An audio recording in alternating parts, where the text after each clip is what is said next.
What's up, Keith? How's it going? Good. How are you doing? Good. It's late in the East Coast, but thank you for joining this conversation. And what I wanted to pick your brain on is what have you noticed as you shifted your organization and how your team works from face-to-face in-person meetings to this online world? What are some of the pros and cons you've experienced over the last month or so? And then we can kind of dig in from there. Yeah, I think the biggest thing that we've noticed is that some of the things that we've put in place over the past maybe 12 to 18 months have really benefited us as we've moved into a more remote working environment. And so we added in some more regular cadence with our principals, which is really important. So a lot of our work was trying to empower them to be leaders, really engaging monthly meetings with them. And then we got down to weekly virtual updates and check-ins with each of them. And we're even moving into like individual, like personalized coaching sessions with principals right before all the COVID stuff happened. And so I think we just were able to replicate that right away. And we did a lot of front loading with our principals. We were doing whole district leadership Monday, Wednesday, Friday meetings, which is, we were up to 60 or 65 people.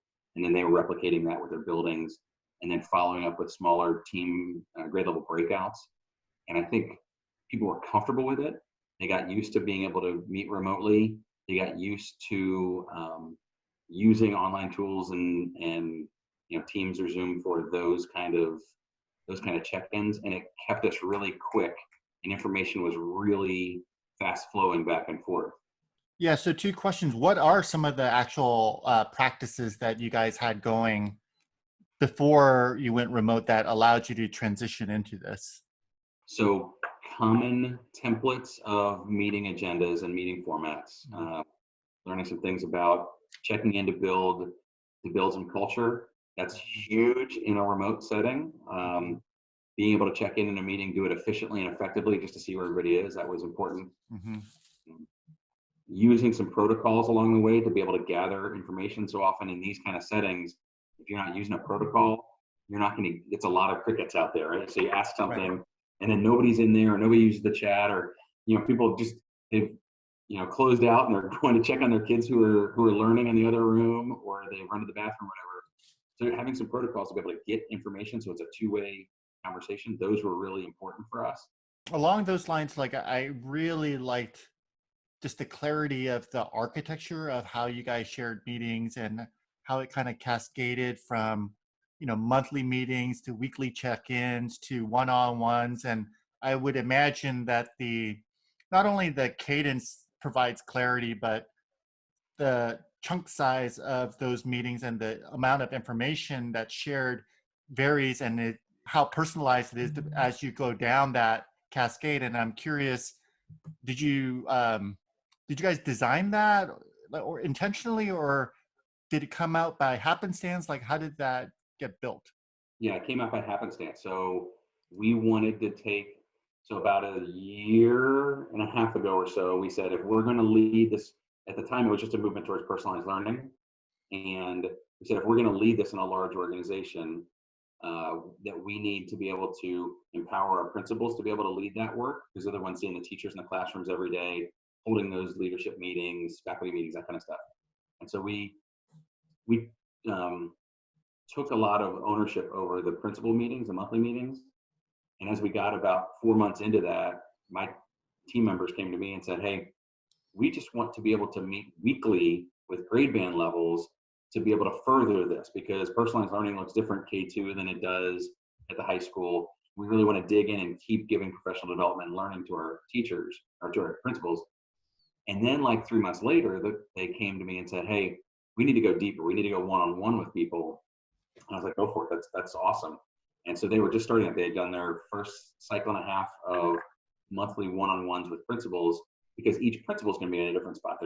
Well, what's funny that you bring this up, because just before we started recording, we were talking about like how to architect instruction for high schools, and this is like the perfect architecture for that, right? I was having the same kind of revelation. All right. Well, it's like we say, like all the good things that you want to do you want teachers to do with kids, you should do for teachers to be able to personalize for them. And what's amazing is that it's already a practice behavior for your folks. So it's not like we're asking them to train on something that they're not used to. They already know how to do it. So the process and the flow and the way to engage people, they already know how to do it.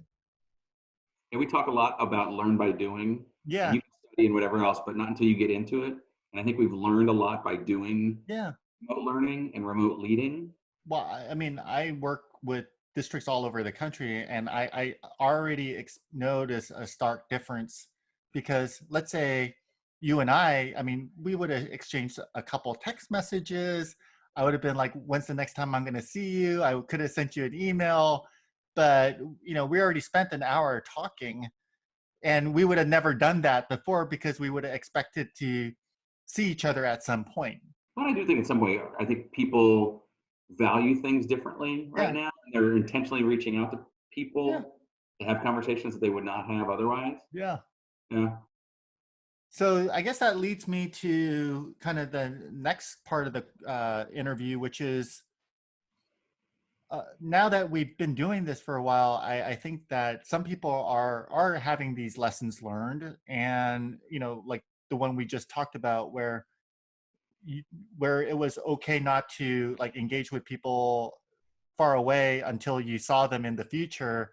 Now Hmm. we've compressed that, and I could probably ping you next week and you'd be like, hey, let's get on a video chat to talk about high school again, instead of when's the next time you're going to be in Ohio, right? And I'll be like, Right. 3 months from now. What are some of the things that you would do differently as you engage with people, both locally and nationally? Because I know that you guys are part of many other organizations as well. Seeing people be in meetings and just sort of reach out and pull somebody else into that conversation. She was sharing something that she had done in a previous job, and it's exactly the work that half my team is doing.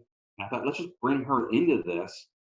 And previously, I never would have done that. I would have waited for something to happen on the outside. But I feel like we're quicker to connect all of our people in our network. Professional development can happen all the time. We don't have to wait till October 7th or November 5th to make sure that that's the time where I learn. We can get better at that and tighten that down and have more of these conversations. One of the things that I've been trying to figure out is, I mean, you and I are able to do this because we've engaged face to face many times and built a relationship over time and over a period of time. I do think that the new people that I've met in this window, I've met quite a few, just people reaching out. I'm like, sure, I have time. I'm not on the road, and but it's not the same, right? It's a less strong connection than all of the face-to-face time, even though they were fleeting and many times at conferences and stuff. At least, I don't know, maybe it's old school thinking still. It's not the same. Like she made an intentional move to try and build community that way. Yeah. Online, you could do different things. Yeah. Right. Yeah. And so how do you set up your meetings and your conversations so it's not just one more meeting, but I'm intentionally going to ask questions and try and find out things about people that I wouldn't ask before. Spark conversation about helping people building good habits about that they want to. Like our check-in this morning was just like, what's the one thing you told yourself at the beginning of all this? Like, I finally have time that I never had before to ... but you never really did it. And what's the thing you want to get back to? So Yeah. Trying to build that intentionality in those conversations too is important. Someone got dressed up and started running around the conference. People, I don't know. I don't think people would take him too seriously. Oh, no, but I do think, no, that's not what I want to see. What I do think is, although I heard some people are starting to like date on Zoom calls right now. Too bad for them. Right, I worry about that too.